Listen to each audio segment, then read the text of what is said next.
اس زمانے میں ایسا ہوا کرتا تھا کہ ایک رسی لے کے نا، موٹی سی رسی لے کے جہاز میں باندھا کرتے تھے، جہاز کے کنارے، اور دوسری رسی ایک موٹے سے پتھر میں باندھ دیا کرتے تھے۔ یہ سب سے پہلا بری کی ایجاد کیا تھا۔ وہ چاروں طرف ہوتے تھے پتھر، اس کو بولتے تھے لنگر کشتی کا۔ کیا بولتے تھے؟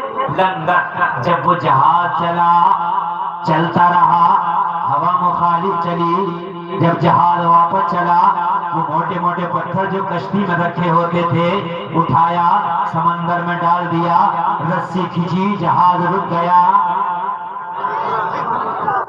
سمجھ گئے کہ نہیں سمجھ گئے؟ ان کو کیا بولتے تھے؟ لنگر۔ کیا بولتے تھے؟ یہ کھانے والا نہیں، لٹکانے والا، ہلکانے والا، روکنے والا، اٹکانے والا۔ بچے پتنگ میں بھی ڈالتے ہیں لنگر، یہ وہی ہوتا ہے۔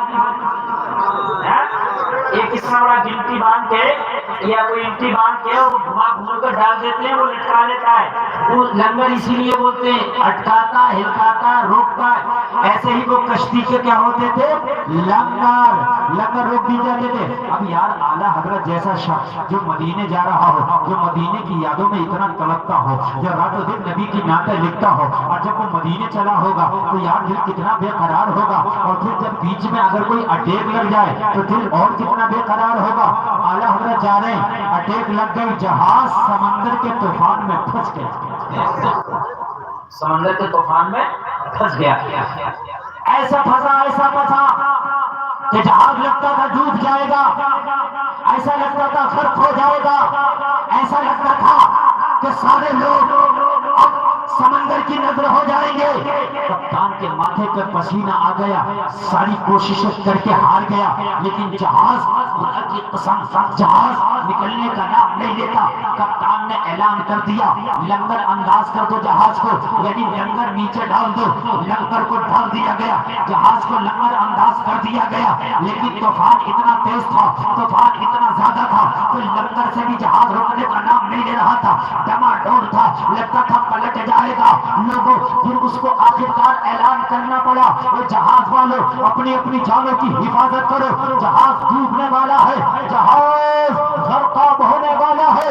لوگوں کی چیخیں نکل گئی، آہو فغاں، لوگوں آسمان کی طرف اٹھنے لگی، سارے جہاز کے اندر نفسی نفسی کا عالم ہو گیا۔ وہ ایک پریشان، لیکن ایک آدمی ایسا تھا اس جہاز میں جو دنیا مافیہ سے بے نیاز ہونے کے بعد میں اعلیٰ حضرت کی ناک پہ رہا تھا، وہ احمد رضا تھا۔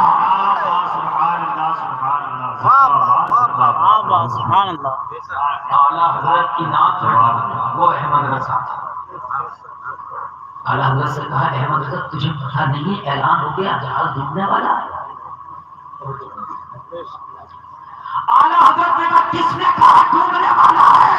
کہا کپتان نے کہا ڈوبنے والا ہے، کہا کپتان کہہ رہا ہے ڈوبے گا، اور اعلان کر دو احمد رضا خان کہہ رہا ہے نہیں ڈوبے گا۔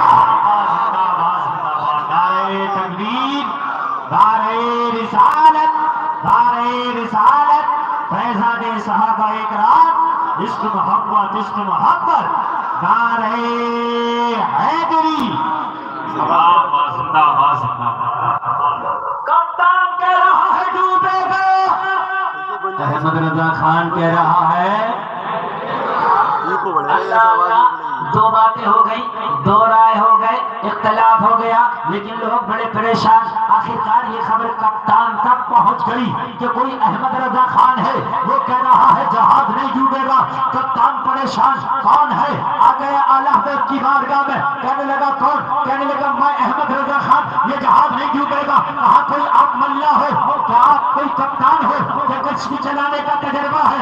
اعلیٰ حضرت نے فرمایا، ہم نے کبھی کشتی نہیں چلائی، ہمارے باپ دادا نے کشتی نہیں چلائی، ہماری تو پوری زندگی پڑھنے پڑھانے میں گزری ہے، ہم تو نبی کی ناموس کے پہرے دار ہیں، ہم تو نبی کی ناموس کے پہرے دیتے ہیں، ہم تو نبی کی نعتیں لکھتے ہیں، اگر کوئی آ جائے تو فتویٰ لکھتے ہیں۔ پھر کہا احمد رضا تم نے کیسے کہہ دیا جہاز اس وقت سمندر کے طوفان کی نظر ہے، طوفان بہت خطرناک ہے، کچھ ہی دیر میں پلٹ جائے گا۔ کہا ہاں تو سمندر کو دیکھ رہا ہے، میں مصطفیٰ جان رحمت کی زبان کو دیکھ رہا ہوں۔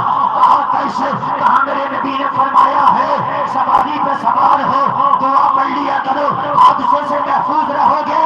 جب میں سوار ہوا تھا تو میں نے دعا پڑھ لیا تھا۔